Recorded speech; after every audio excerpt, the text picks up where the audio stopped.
আল্লাহর প্যারা রাসূলকে জিজ্ঞেস করা হলো, ইয়া রাসূলুল্লাহ, ইয়া হাবিবাল্লাহ, কোন মুমিন বড় উত্তম? বলি না সুবহানাল্লাহ। মুমিনের মধ্যেও অনেক পার্থক্য আছে, ঈমানদারের মধ্যেও অনেক পার্থক্য আছে, মুসলমানের মধ্যেও অনেক পার্থক্য আছে।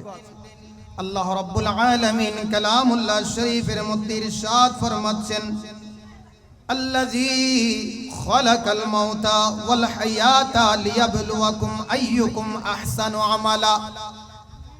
আল্লাহ রাব্বুল আলামিন কালামুল্লাহ শরীফের মধ্যে ইরশাদ ফরমাচ্ছেন, আল্লাযী, তিনি সেই মহান সত্তা, খালাকাল মাউত, যিনি মওত সৃষ্টি করেছেন, ওয়াল হায়াতা, এবং জীবন সৃষ্টি করেছেন, লিয়াবলুয়াকুম আইয়ুকুম আহসানু আমালা। বলি না সুবহানাল্লাহ। যাতে তোমাদের মধ্যে একটা পরীক্ষা হয়ে যায় যে কার আমল অতীব সুন্দর, অতীব মার্জিত। বলি না সুবহানাল্লাহ। প্যারা হাজরিন, আল্লাহর প্যারা রাসূল করিম সাল্লাল্লাহু আলাইহি ওয়াসাল্লাম হাদিসে পাকের মধ্যে ইরশাদ ফরমাচ্ছেন, قال النبي صلى الله عليه وسلم إذا كان ابن آدم في سياق الموت بعث الله إليه خمسة من الملائكة। বলিনা সুবহানাল্লাহ। প্যারা হাজরিন, আল্লাহ রাব্বুল আলামিন যিনি আমাদেরকে সৃষ্টি করেছেন এবং আমাদেরকে সৃষ্টি করার সাথে সাথে এটাও বলে দিয়েছেন যে তোমাদের এই দুনিয়ার জমিনে তোমরা চিরস্থায়ী নও, তোমাদেরকে একদিন দুনিয়ার জমিন থেকে চলে যেতে হবে। বলি না সুবহানাল্লাহ। আল্লাহ আজ্জা ওয়া জাল্লা কালামুল্লাহ শরীফের মধ্যে হায়াত শব্দটা আগে আনেন নাই, মওত শব্দটা আগে এনেছেন। বলি না সুবহানাল্লাহ। কারণ মৃত্যু এমন একটা জিনিস যেটা আল্লাহ রাব্বুল আলামিন দুনিয়ার জমিনের মধ্যে যা কিছু জানদার সৃষ্টি করেছেন, রূহ জাতীয় যা কিছু সৃষ্টি করেছেন, সবগুলোর পেছনে মওত রেখেছেন। বলি না সুবহানাল্লাহ। প্যারা হাজরিন, এই মৃত্যু এটা আমাদের সকলের জন্য আসবে, কিন্তু এই মৃত্যু আসার আগে আগে আমাদের সেই মৃত্যুর পরবর্তী জীবন, যেখানে চিরস্থায়ী আবাদুল আবাদ যেখানে থাকতে হবে, সেই স্থান সম্পর্কে আমাদেরকে অবগত হতে হবে এবং আমল করতে হবে। কার আমল অতীব সুন্দর আল্লাহ রাব্বুল আলামিন সেদিন সেটা দেখবেন। বলি না সুবহানাল্লাহ। আউয়ালু মা ইউহাসাবু বিহিল আবদু ইয়াউমাল কিয়ামাতি আস-সালাত। কিয়ামতের দিন সর্বপ্রথম আমলের দিক দিয়ে যে বিষয়টার হিসাব নেওয়া হবে সেটা হচ্ছে নামাজ। বলি না সুবহানাল্লাহ। আউয়ালু মা ইউহাসাবু বিহিল আবদু ইয়াউমাল কিয়ামাতি আস-সালাত। সেদিন কার আমল, কার নামাজ, কার ইবাদত, কার রিয়াজত কত সুন্দর সেদিন আল্লাহ রাব্বুল আলামিন দেখবেন। বলি না সুবহানাল্লাহ। প্যারা হাজরিন, আল্লাহ রাব্বুল আলামিনের প্যারা রাসূল করিম সাল্লাল্লাহু আলাইহি ওয়াসাল্লাম হাদিসে পাকের মধ্যে ইরশাদ ফরমাচ্ছেন যে ক্বালান নবী সাল্লাল্লাহু আলাইহি ওয়াসাল্লাম, ইযা কানা ইবনু আদম, যখন বনি আদমের কাছে ওই মৃত্যু এসে যাবে, মৃত্যু যখন নিকটবর্তী হবে, বুইসাল্লাহু ইলাইহি খামসাম মিনাল মালায়েকা, আল্লাহ রাব্বুল আলামিন তার কাছে 5টা ফেরেশতা পাঠাবেন। কখন? যখন সাকারাতের বিছানায়, যখন হাত নড়ে না, পা নড়ে না, চোখ নড়ে না, কিন্তু শুধুমাত্র নিঃশ্বাসটা রয়েছে, ওই সময়ের মধ্যে ওই মৃত্যুর মুখোমুখি সময়ে আল্লাহ রাব্বুল আলামিন তার জন্য 5টা ফেরেশতা নাজিল করে দিবেন। ওই 5টা ফেরেশতা তার কাছে আসবে, কারণ ওই সময়টা এত কঠিন সময়। আল্লাহর প্যারা রাসূল হাদিসে পাকের মধ্যে ইরশাদ ফরমাচ্ছেন, মানুষকে যদি 300 তলোয়ার দিয়ে আঘাত করা হয়, যতটা কষ্ট ওই মানুষ পাবে ততটুকু কষ্ট একজন ব্যক্তি সাকারাতের সময় হয়। এবং অন্য এক বর্ণনার মধ্যে রয়েছে যে ওই ব্যক্তি যখন সাকারাতের বিছানায়, তখন 70,000 ফেরেশতা তার সেই রূহটা আপনার পা থেকে আস্তে আস্তে টানতে টানতে সেটা বের করে এবং কিতাবের মধ্যে এটাও আছে যেটা যেমন এমন একটা কাটার গাছ যেটা আপনার শরীরে বিদ্ধ করে দেওয়া হয়েছে, ওই কাটার গাছটা 70,000 ফেরেশতারা টানতে টানতে টানতে টানতে যখন আপনার হলকুম পর্যন্ত চলে আসবে, তখন ওই 5জন ফেরেশতা আপনার সামনাসামনি এসে উপস্থিত হবে। বলি না সুবহানাল্লাহ। সালাতুন ইয়া রাসূলুল্লাহ আলাইকুম। প্যারা হাজিরিন, আল্লাহর প্যারা রাসূল ইরশাদ ফরমাচ্ছেন, আম্মাল মালাকুল আউয়াল, যখন ওই প্রথম ফেরেশতা আসবে, ফায়াতিহি ওয়া রূহুহু ফিল খুলকুম, যখন তোমার মত তোমার খুলকুমের মধ্যে এসে যাবে, ফায়ুনাদিহি, তখন ওই মৃত্যুর ফেরেশতা, ওই ফেরেশতা তোমাকে জিজ্ঞেস করা হবে, বলতে থাকবে, ইয়া ইবনে আদম, ওহে বনি সন্তান, বনি আদমের সন্তান, আইনা বাদনুকাল কবি, তোমার শক্তিশালী সেই শরীরটা কোথায়? বলি না সুবহানাল্লাহ। যে শরীর নিয়ে তুমি বাহাদুরি করেছো, যে শরীর নিয়ে মানুষের সামনে মারামারি হানাহানিতে লিপ্ত হয়েছো, ভাই ভাইয়ের সাথে, আপনার প্রতিবেশী প্রতিবেশীর সাথে, একজন আরেকজনের সাথে মারমুখী আচরণ করেছো, তুমি শক্তিশালী হওয়ার কারণে তোমার সেই দুর্বল ভাইয়ের প্রতি তুমি জুলুম করেছো, অত্যাচার করেছো, সেদিন ওই ফেরেশতা জিজ্ঞেস করবে, আইনা বাদানুকাল কবি, তোমার সেই শক্তিশালী সেই শরীরটা কোথায়? ওয়ামা আদআফুল ইয়াউম, আজকে তুমি কতই না দুর্বল। বলি না নাউজুবিল্লাহ। আইনা লিসানুকাল ফাসি, এবং বলা হবে, তুমি যে জিহ্বা দিয়ে মানুষদেরকে কটু কথা বলতে, গালিগালাজ করতে, মানুষদেরকে অশ্লীল ভাষায় বিভিন্ন ধরনের তুমি কটু কথা মানুষদেরকে বলতে, আইনা লিসানুকাল ফাসি, এবং তুমি তোমার সেই সুন্দর ভাষায় মানুষদেরকে বিভিন্ন ধরনের কথাবার্তা বলতে, মানুষদেরকে ভালো কাজের আদেশ দিতে, মন্দ কাজে নিষেধ করতে, তোমার সুন্দর একটা তোমাকে সে কথা বলার জন্য যোগ্যতা দেওয়া হয়েছিল, ওই জিহ্বা আজকে কোথায়? ওয়ামা ওয়ামা আসকাতুহুল ইয়াউম, আজকে তুমি এত চুপ কেন? বলি না সুবহানাল্লাহ। মা আসকাতুহুল ইয়াউম, তুমি আজকে চুপ কেন? তুমি তো অনেক সুন্দর সুন্দর ভাষায় কথা বলতে, অনেক সুন্দর করে তাকরীর করতে, অনেক সুন্দর বক্তব্য রাখতে, আজকে তুমি চুপ কেন? আইনা আহলুকা ওয়া আকরাবুকা, এবং তোমার আজকে পরিবার পরিজন কোথায়? তোমার নিকটাত্মীয়রা কোথায়? মা আওহাশাকা মিনহুমুল ইয়াউম, আজকে তোমার এত ভীত সন্ত্রস্ত কেন? তুমি আজকে তোমার এই অবস্থা কেন? বলি না সুবহানাল্লাহ। প্যারা হাজিরিন, এটা বলার পরে প্রথম ওই ফেরেশতা চলে যাবে, ওয়ায়াতিহি মালাকুস সানি, দ্বিতীয় নাম্বার ফেরেশতা তার কাছে আসবে। কখন আসবে?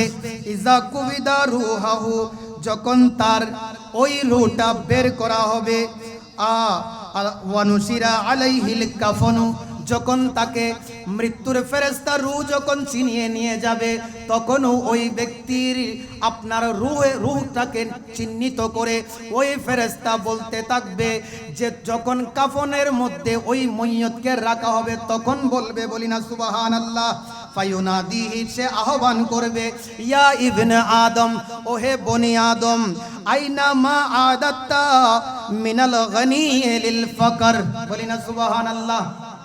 তুমি তো অনেক বড় ধনী ছিলে, তুমি তো ধর্নাঢ্য ব্যক্তি ছিলে, তুমি ধনী হওয়ার জন্য কত কিছু না করেছো, কতজনের ধন সম্পদ তুমি আহরণ করেছো, অন্যায়ভাবে জুলুম করে কতজনের সম্পদ তুমি কেড়ে নিয়েছো, কত এতিমের হক তুমি নষ্ট করেছো, তুমি ধনী হওয়ার জন্য সুদ গ্রহণ করেছো, তুমি ধনী হওয়ার জন্য তুমি বিভিন্ন ধরনের অপকর্মে লিপ্ত হয়েছো, চিন্তাই করেছো, রাহাজানি করেছো, ডাকাতি করেছো, চুরি করেছো, এত এত এত কষ্ট করেছো তুমি ধনী হওয়ার জন্য।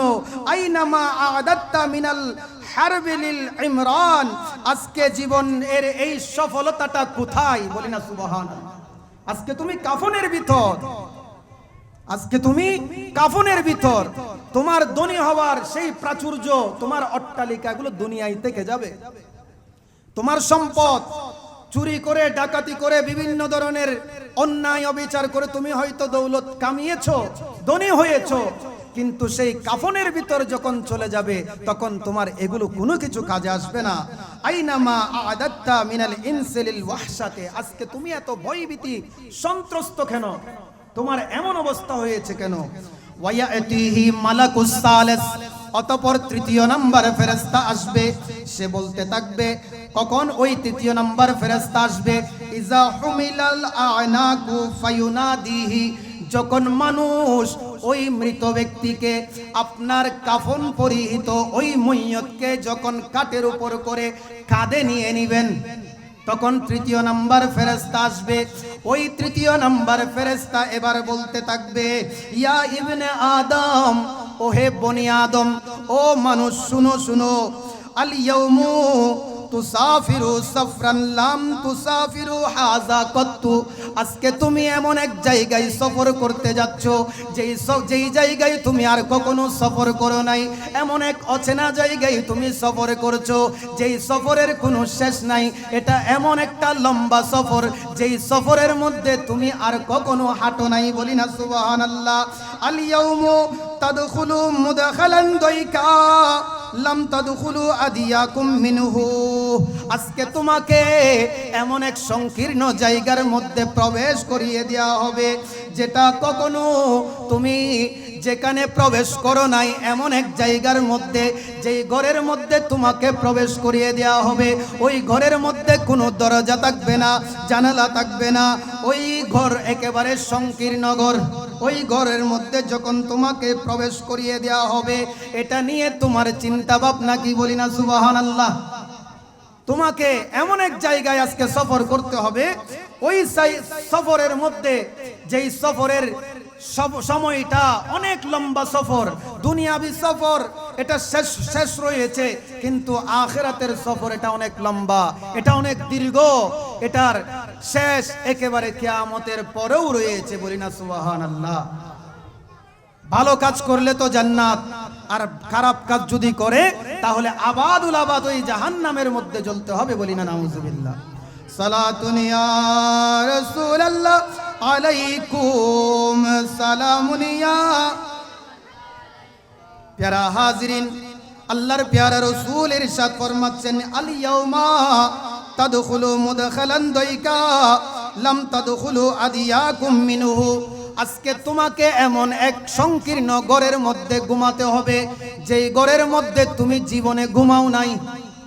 তুমি হয়তো দুনিয়ার জমিনের মধ্যে আরামায়েশ করে, তুমি দুনিয়ার জমিনের মধ্যে নরম সোফার মধ্যে, নরম বেডের মধ্যে ঘুমিয়েছো, কিন্তু আজকে এমন এক জায়গার মধ্যে তোমাকে রাখা হচ্ছে যেটা একেবারে অন্ধকার ঘর, যেটা একেবারে সংকীর্ণ ঘর, যেটা সাপ বিচ্ছুর মতো কঠিন একটা ঘর। ওই ঘরের মধ্যে তোমাকে শয়ন করতে হবে। আল্লাহর প্যারা রাসূল ইরশাদ ফরমাচ্ছেন, ওয়ায়াতিহি মালাকুর রাবে, অতঃপর চতুর্থ নাম্বার ফেরেশতা আসবে।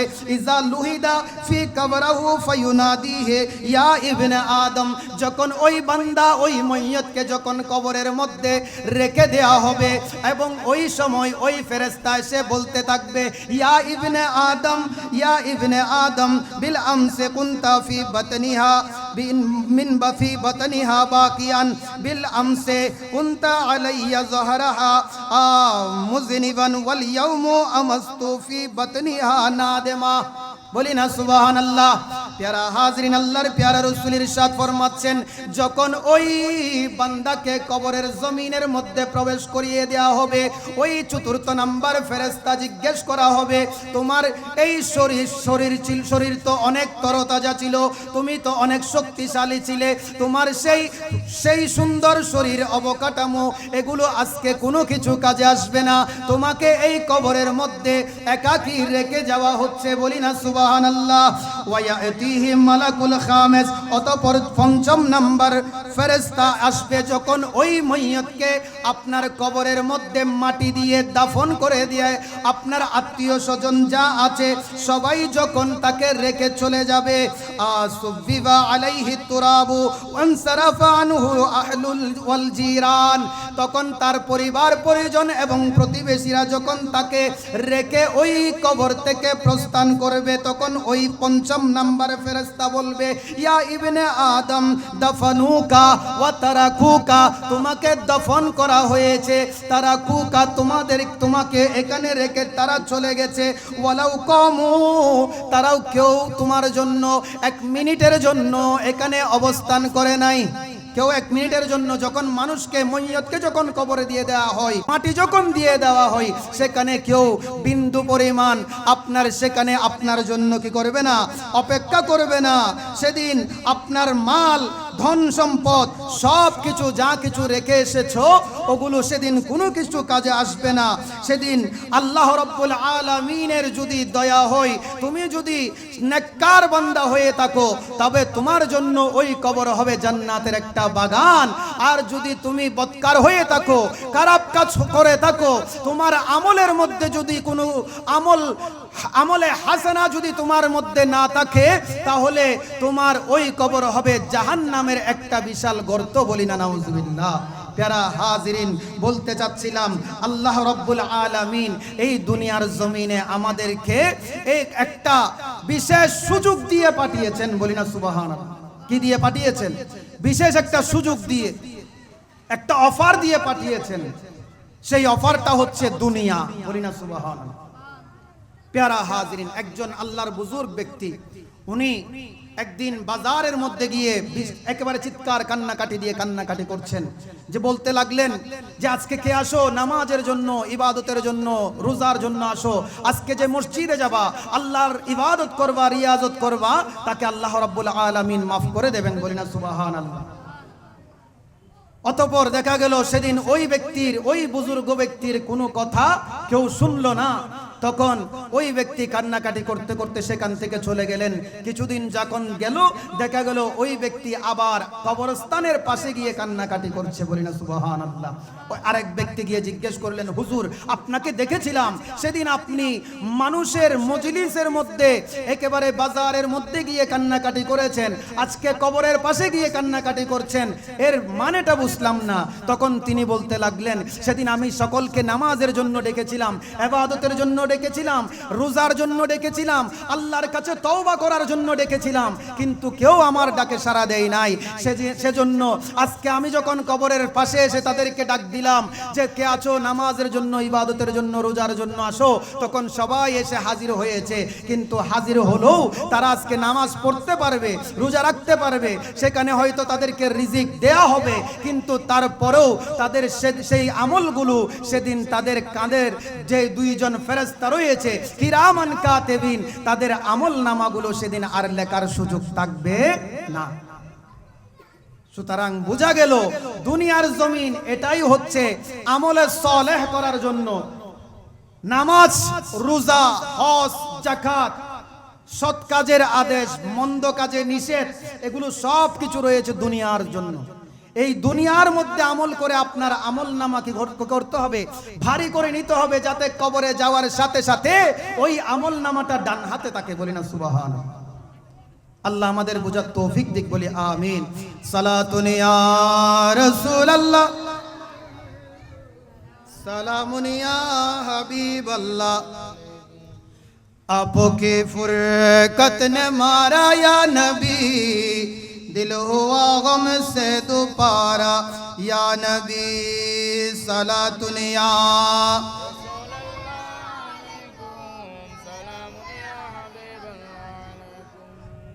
अन्नहु सल्लल्लाहु अलैहि वसल्लम सुइला अय्युल मुमिनी अफदलुन या रसूलल्लाह।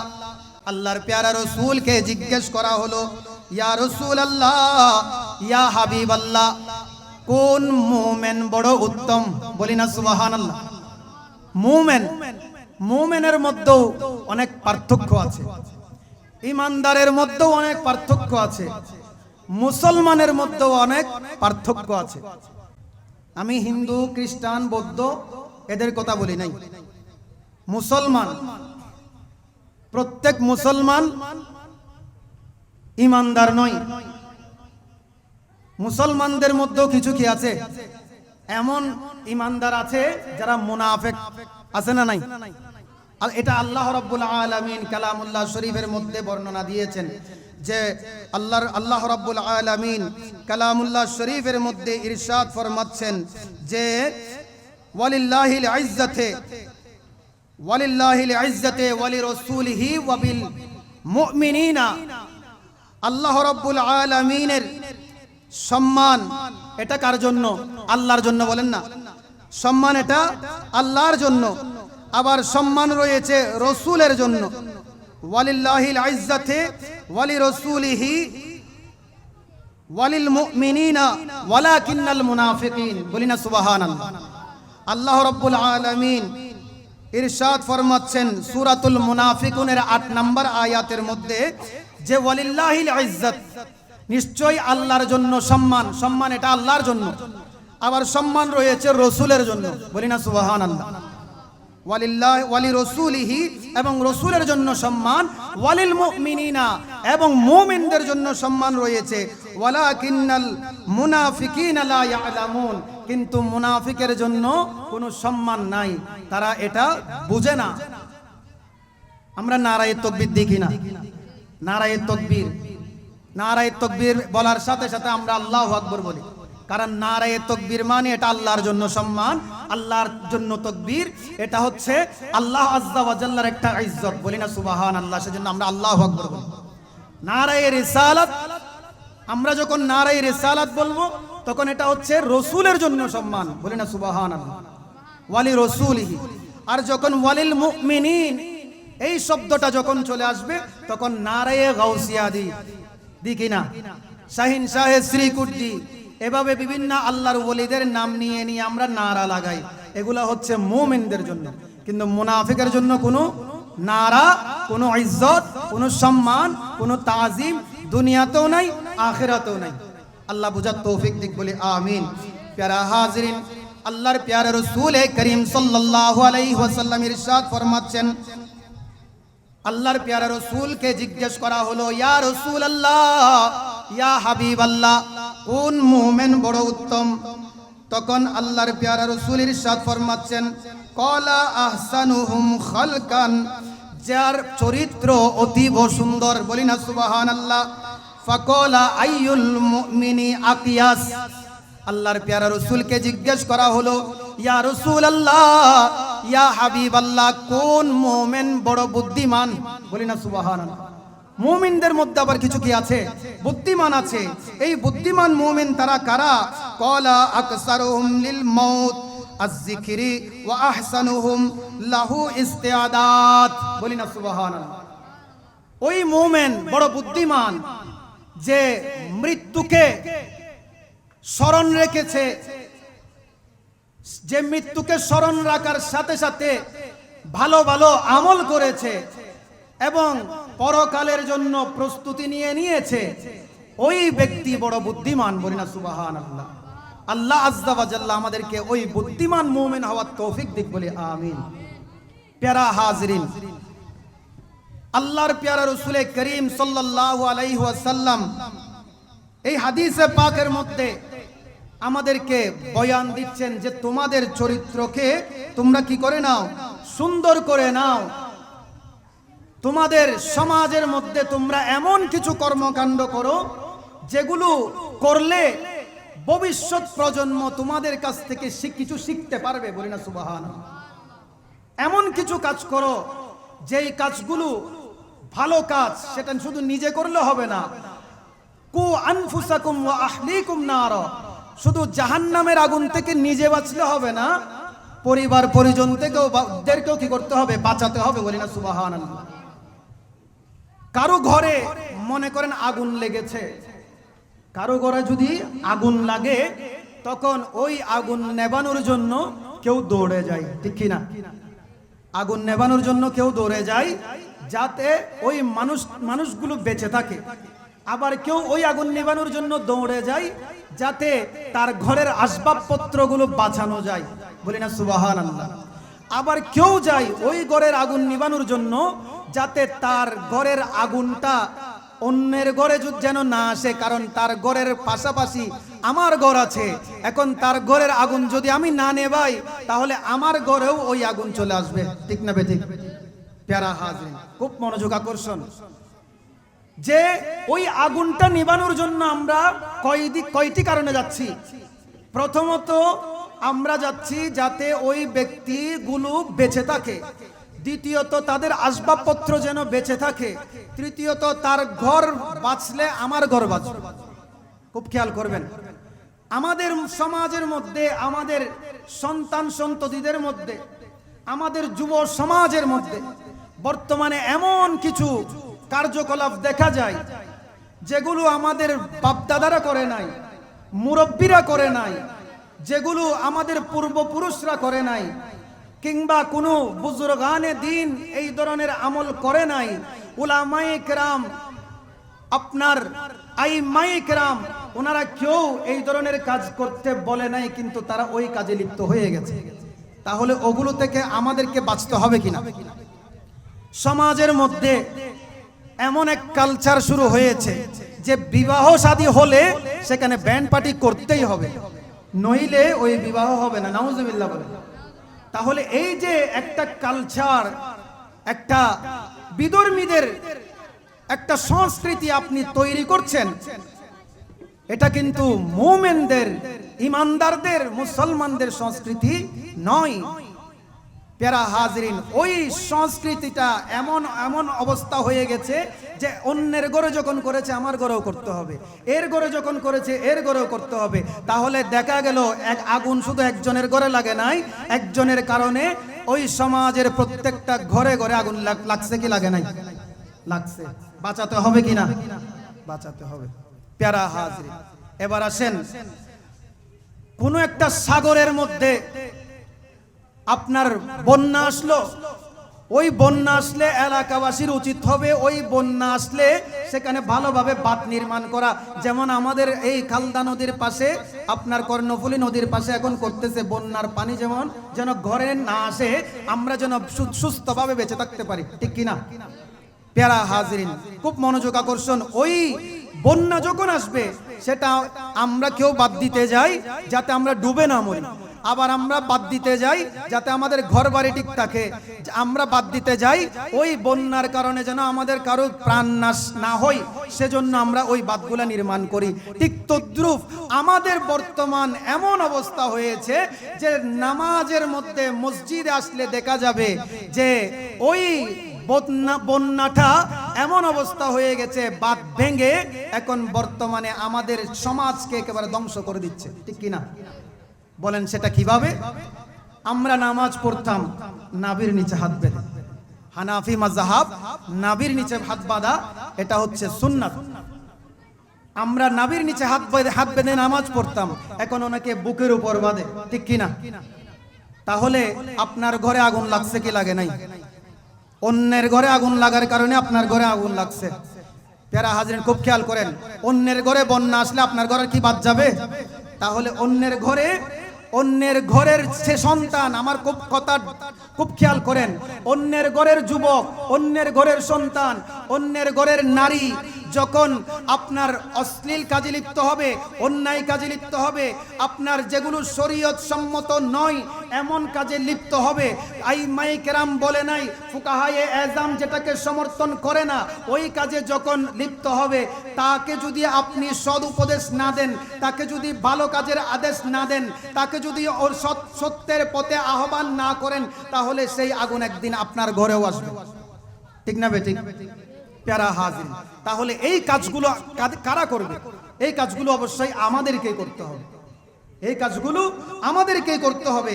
আমরা যদি এই কাজগুলো না করি, দেখা যাবে এমন একটা সময় আসবে যে সময়টা একেবারে আপনাদের চোখের সামনে দেখা যাচ্ছে। বর্তমানে এমন কিছু অবস্থা সৃষ্টি হয়েছে যে সন্তান তার পিতাকে কতল করছে, নাউজুবিল্লাহ বলেন।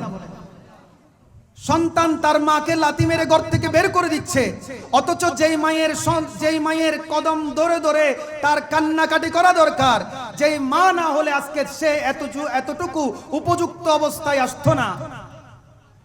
যেই মা তাকে দুনিয়া দেখিয়েছে, যেই বাবা তাকে সুন্দরভাবে লালন পালন করিয়েছে, কখনো তাকে ক্ষুধার্ত রাখে নাই, কখনো তাকে বস্ত্রহীন রাখে নাই, কখনো অন্যের সামনে তাকে সম্মানহানি করে নাই, তার একটা যে সম্মান আছে ওটা তার বাবা ছোটবেলা থেকে বুঝতে বিদায় তাকে সমাজের সাথে তাল মিলিয়ে চলার জন্য যা যা প্রয়োজন তার বাবা সেটা তার জন্য ব্যবস্থা করে দিয়েছে।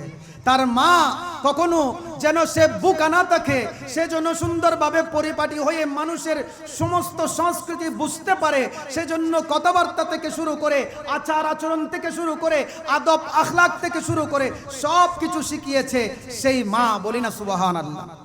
প্যারা হাজিরিন, বর্তমান সমাজে দেখা যায় ওই মাকে তার সন্তানরা আদব করে না, ওই বাবাকে তুচ্ছ তাচ্ছিল্য করে, এমন ব্যবহার করে যেটা বাবা তার সন্তানের কাছ থেকে কখনো আশা করে না।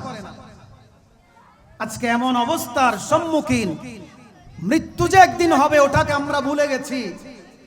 আমরা এমন ভাবে দুনিয়াতে পথ চলছি যে আমাদের কখনো মৃত্যুই হবে না। নাউজুবিল্লাহ বলেন। শুধু তাই নয়, নামাজের মধ্যে তো আছেই। নামাজে আপনার দেখা যাবে ওই যে বললাম নাভির নিচে হাত বাঁধার এটার বিধান আছে, কিন্তু দেখা যায় বুকের উপর হাত বাঁধে। আবার দেখা যায় আমরা কান পর্যন্ত হাত উঠানো, এবং আপনার ওখানে দেখা যায় কেউ কাত পর্যন্ত হাত উঠায়। আবার দেখা যায় তাশাহুদের মধ্যে বসলে আঙ্গুল একটা দিয়ে এভাবে এভাবে আপনার নাড়তে থাকে। এগুলো আপনার আমলে কসির, যেই আমলে কসির হলে নামাজ ভঙ্গ হয়ে যায়। একবার করেছেন, দুইবার করেছেন, তিনবার যখন করবেন এটা আমলে কসির হয়ে যাবে, আপনার নামাজ ভঙ্গ হয়ে যাবে। তাহলে এই যে মাসআলাগুলা এগুলো আমাদেরকেও জানতে হবে, তাদেরকেও জানাইতে হবে। আদব আখলাক এগুলো আমাদেরকেও জানতে হবে, তাদেরকেও শিক্ষা দিতে হবে। প্যারা হাজিরিন, এই যে নামাজের বিভিন্ন মাসালা মাসাইল রয়েছে, যেমন আমি আপনাদেরকে ক্ষুদ্র সামান্য, যেহেতু দাওয়াতুল খায়র মাহফিল, সেজন্য আপনাদেরকে কিছু সামান্য একটা নির্দেশনা দেখাই যে আমরা সকলে নামাজ পড়ি, ঠিক কিনা? আমরা সকলে নামাজ পড়ি, তো নামাজ পড়ি, সেই নামাজের মধ্যে একটা বিষয় আছে যেটা হচ্ছে সানা পড়া। এই সানা পড়াটা হচ্ছে সুন্নাত। এটা কি? সানা পড়াটা সুন্নাত। এই সানা এটা চুপে চুপে পড়তে হবে, এটা আওয়াজ করে পড়া যাবে না। এটা সকল আইমায়ে কেরাম ঐক্যমত হয়েছেন, যেটা আপনার মুনিয়াতুল মুসলিমিন এবং ফতোয়ায়ে শামির মধ্যেও রয়েছে যে সানাটা পড়ার সময় চুপে চুপে পড়তে হবে। সেটা আপনি জামাতের মধ্যে হোক কিংবা বা জামাতে হোক, আপনার কি করতে হবে? সেটা জামাতের সাথে হোক অথবা জামাত ছাড়া হোক, আপনাকে সানা চুপে চুপে পড়তে হবে। এবং মনে করেন আপনি তাকবীরে উলার পরে পড়তে হবে, এবং আউযুবিল্লাহ বিসমিল্লাহ তাউজ তাসমিয়ার আগে পড়তে হবে। এটা হচ্ছে বিধান। এরপরে আসেন, মনে করেন আমি সেই সানা পড়াটা ভুলে গেলাম, তখন কেউ বলতেছেন এটা আর পড়তে হবে না।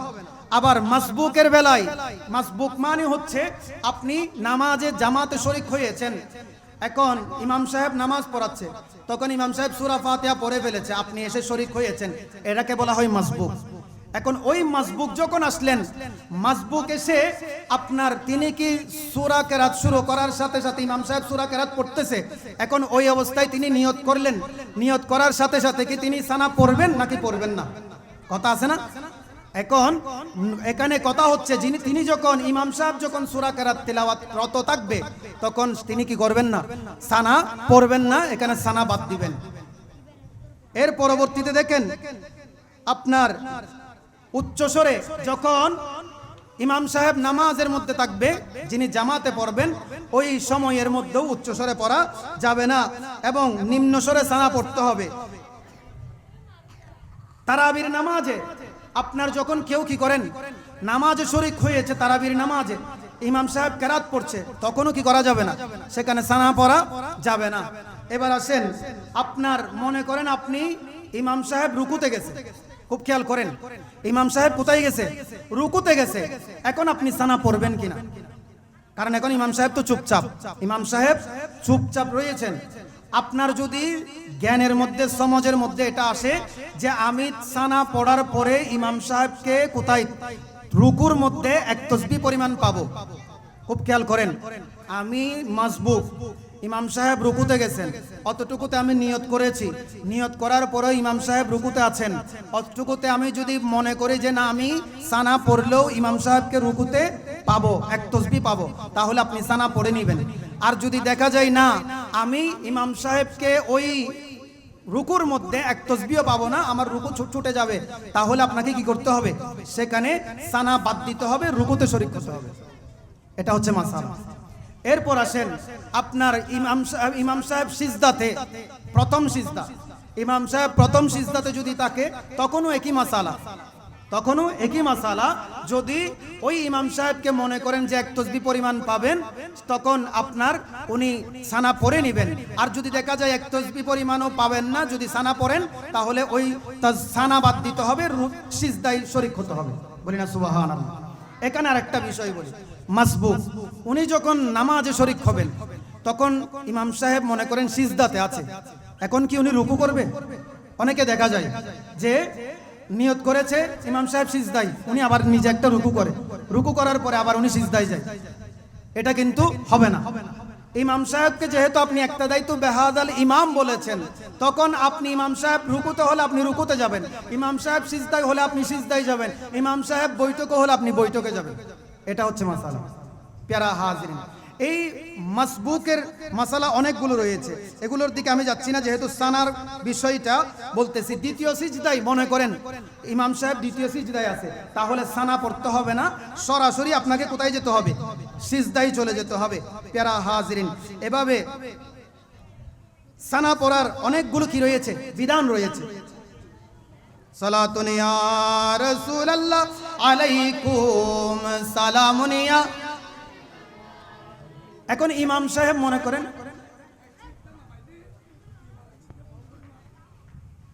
প্রথম সিজদা পাই নাই, হ্যাঁ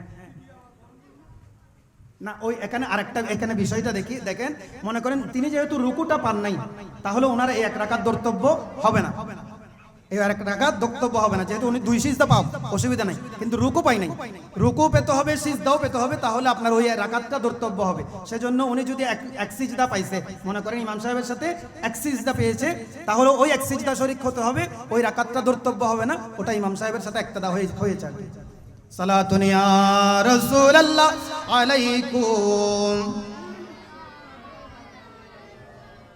এখন ওই মাসবুক যখন তিনি ইমাম সাহেব সালাম ফিরিয়ে ফেলেছেন, এখন উনি দাঁড়িয়েছেন, বাকি নামাজ মনে করেন উনি 2 রাকাত ইমাম সাহেবের সাথে পড়েছেন, বাকি 2 রাকাত ওনাকে পড়তে হবে, তাহলে ওই 2 রাকাতের মধ্যে তিনি সানা পড়ে শুরু করবেন।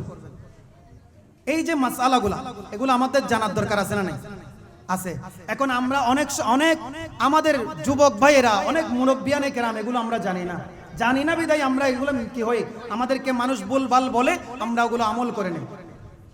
এই ভুলভাল যাতে না বলে, এই সুন্দরভাবে কোরআন এবং হাদিসের আলোকে যাতে আমল করতে পারে, সেজন্য হুজুর কিবলা আল্লামা সাবের শাহ মুদ্দাজিল্লুহুল আলী আমাদের গাউসিয়া কমিটি বাংলাদেশের সকল ভাইদের জন্য নয়, তথা পুরো মুসলিম জগতের জন্য একটা সুন্দর সিলেবাস করে দিয়েছেন, সেটার নাম হচ্ছে দাওয়াতুল খাইর।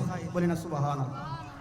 এই দাওয়াতুল খাইর এটা এমন একটা জিনিস যে আগুন, যেমন আগুন থেকে বাঁচানোর জন্য নিজে যেমন চেষ্টা করবেন, নিজের পরিবারকে বাঁচানোর জন্য, প্রতিবেশীকে বাঁচানোর জন্য, সন্ততিকে বাঁচানোর জন্য আপনি যেমন দুনিয়ার আগুন থেকে বাঁচানোর চেষ্টা করতেছেন, ঠিক তেমনি ভাবে আপনাকে আখিরাতের আগুন থেকে বাঁচানোর জন্য এই দাওয়াতুল খাইর মজলিসের, অর্থাৎ ভালো কাজের আদেশ দেয়া এবং মন্দ কাজে নিষেধ করা। বলি না সুবহানাল্লাহ।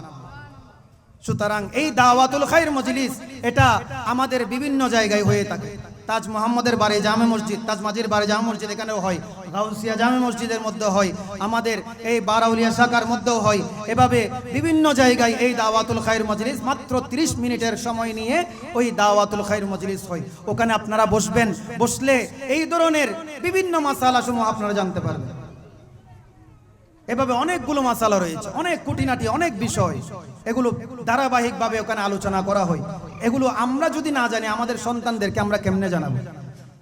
সেজন্য দেখা যাচ্ছে আপনার সব পিতার সাথে পুত্রের সাথে একটু সম্পর্ক দূরবর্তী হয়ে যায়, আপনার মায়ের সাথে সন্তানের সাথে যখন দূরবর্তী সম্পর্ক হয়ে যায়, তখন ওই সন্তান আপনার মা বাবার থেকে শিক্ষা না নিয়ে তার ওই বিভিন্ন ধরনের খারাপ যেগুলো কি রয়েছে, আপনার আলেম নামের মুনাফিক যেগুলো রয়েছে, তাদের কাছ থেকে গিয়ে যখন বিভিন্ন মাসালা শিখে, তখন ভুলভাল শিখে এসে বিভিন্ন ধরনের আপনার এলাকার মধ্যে বিশৃঙ্খলা সৃষ্টি করে, যেটা তাদের বাবা মা কখনো করে নাই, দাদা দাদি কখনো করে নাই, পূর্বপুরুষ কেউ কখনো করে নাই, ওটা নিয়ে নতুন একটা আপনার সিস্টেম তারা নিজেরা চালু করে দেয়।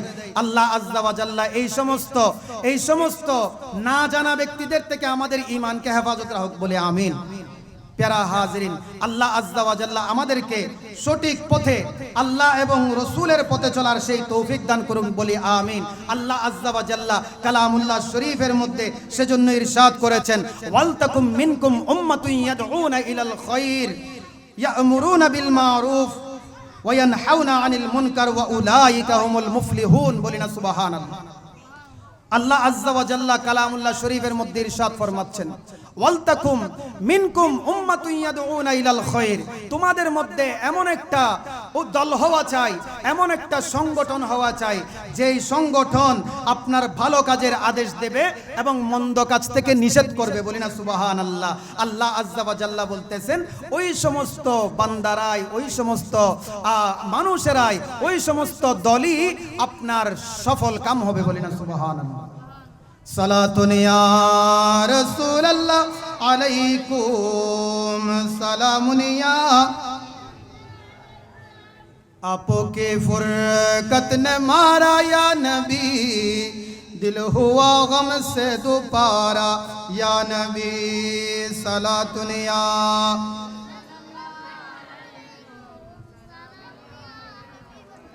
وعن أبي سعيد الخدري رضي الله تعالى عنه قال قال رسول الله صلى الله عليه وسلم من رأى منكرا, আল্লাহর প্যারা রাসূল করিম সাল্লাল্লাহু আলাইহি ওয়াসাল্লাম ইরশাদ ফরমাচ্ছেন, মান রাআ মিনকুম মুনকারান, যখন তোমরা তোমাদের মধ্যে কোন মানুষদেরকে খারাপ কাজ করতে দেখো, কি দেখো, যখন কোন মানুষকে তোমরা খারাপ কাজ করতে দেখো, তখন তোমরা সেই মানুষটাকে তোমাদের হাত দিয়ে তোমরা কি দাও, বাধা দাও, বলি না সুবহানাল্লাহ। যদি তোমরা হাত দিয়ে না পারো, তোমাদের জিহ্বা দিয়ে তাদেরকে কি করো, বাধা দাও। যদি তারপরেও না পারো, তাহলে অন্তরে অন্তরে তাদেরকে কি করো, ঘৃণা করো, বলি না সুবহানাল্লাহ। তাহলে ভালো কাজের আদেশ দেওয়ার জন্য কিভাবে বলেছেন? প্রথমে হাত দিয়ে চেষ্টা করতে হবে, যদি কঠিন কিছু করে, এর পরবর্তীতে দেখা যাচ্ছে তার সাথে পারা যাবে না, তাকে মুখের ভাষা দিয়ে তাকে বোঝাতে হবে, দেখা যাচ্ছে সেটা দিয়েও তাকে সম্ভব নয়, তখন আপনি যতক্ষণ কথা দিয়েও তাকে পারবেন না, তখন অন্তরে অন্তরে ওই ব্যক্তিকে ঘৃণা করতে হবে, বলি না সুবহানাল্লাহ। প্যারা হাজিরিন, সৎ কাজের আদেশ এবং মন্দ কাজে নিষেধের জন্য আল্লাহর প্যারা রাসূল এভাবে তাগিদ দিয়েছেন। আর যিনি সৎ কাজের আদেশ দিবেন, মন্দ কাজে নিষেধ করবেন, ওনার অবশ্যই আপনার 5টা জিনিস থাকতে হবে। কয়টা জিনিস? 5টা জিনিস থাকতে হবে। এক নাম্বার হচ্ছে ইলম থাকতে হবে। কি থাকতে হবে? ইলম থাকতে হবে। দ্বিতীয় নাম্বার হচ্ছে ওনার ইখলাস থাকতে হবে, খুলুসিয়ত থাকতে হবে। ইলম, আপনার মনে করেন যেই বিষয়ের উপর আপনার ইলম নাই, জ্ঞান নাই, এখন আপনি মনে করেন আপনি নামাজি না, এখন আপনি যদি একজনকে নামাজের জন্য ডাকেন, সে বলবে নিজের নামাজে ঠিক নাই, আমাকে নামাজের জন্য ডাকতেছে, বলবে কি না? সুতরাং আগে নিজেকে নামাজি হতে হবে, নিজেকে ইলমদার হতে হবে, নিজেকে সুন্নতের আমেল হতে হবে। তাহলে আপনি যখন আরেকজনকে সুন্নতের জন্য বলবেন, সে ওটা মেনে নেবে, বলি না সুবহানাল্লাহ। প্যারা হাজিরিন, এরপর হচ্ছে ইখলাস। আপনি যেটার জন্য কি করেছেন, যেই কাজের জন্য আপনি যে ভালো কাজের আদেশ দিবেন, মন্দ কাজের নিষেধ করবেন, এটার ইখলাস থাকতে হবে, তো তা আল্লাহ এবং রাসূলকে রাজি করার উদ্দেশ্য থাকতে হবে। আপনি যদি মনে করেন যে না, ওনার সাথে আমার একটু মহব্বত হবে, মহব্বত যখন একটু বেশি হবে, আমি তার সাথে ব্যবসা বাণিজ্য করতে পারবো, তার সাথে বিভিন্ন ধরনের লেনদেনে লিপ্ত হতে পারবো, আপনার তখন ওখানে কি এসে গেছে, আপনার ইখলাস ঠিক নাই, আপনি আল্লাহ এবং রাসূলকে রাজি করার জন্য করেন নাই, আপনি ওই মানুষ থেকে ফায়দা হাসিল করার জন্য তাকে সৎ কাজের আদেশ দিলেন, বলি নাউজুবিল্লাহ। আপনার ইখলাস থাকতে হবে, ধৈর্য থাকতে হবে, আপনার ওই মানুষটাকে বোঝানোর জন্য আপনার সেই ধৈর্যটা থাকতে হবে। সে হয়তো আপনাকে কটু কথা বলে যাবে, কিন্তু তারপরেও আপনাকে সেখানে কি করতে হবে, ধৈর্য থাকতে হবে, আদব থাকতে হবে, আপনি তাকে আদব সহকারে বোঝাইতে হবে। তাকে আপনি যদি কোনো একজন মুরব্বী চলে যাচ্ছে, তাকে যদি আপনি কর্কশ ভাষায় কটু কথায় কোনো কিছু বলে ফেলেন, সেটা একে তো বেয়াদবি হবে, আপনার ওদিকে আপনার সেই মুরব্বীর সম্মানহানি করার মতো একটা ঘটনা ঘটে যাবে, বলি নাউজুবিল্লাহ। সুতরাং ওই বোঝানোর ক্ষেত্রেও আপনাকে কি রক্ষা করতে হবে? আদব রক্ষা করতে হবে। এবং একেবারে পঞ্চম নাম্বার হচ্ছে আপনার ওই আমেল হতে হবে, অর্থাৎ সেই কাজগুলো ভালো কাজ করার যে যোগ্যতা ওটা আগে আপনার থাকতে হবে, তারপরে আপনি অন্যকে কি দিতে পারবেন? ভালো কাজের আদেশ দিতে পারবেন। বলি না সুবহানাল্লাহ। প্যারা হাজরিন, এভাবে অনেকগুলো মাসালা মাসাইল আপনার এই দাওয়াতুল খায়র মজলিসের মধ্যে হয়ে থাকে। আমার হুজুররা করেন, ওনারা খেদমতের মধ্যে নিয়োজিত রয়েছেন। আল্লাহ ওনাদের হায়াতে, এলমে, আমলে আরো বরকত দিক, বলি আমিন।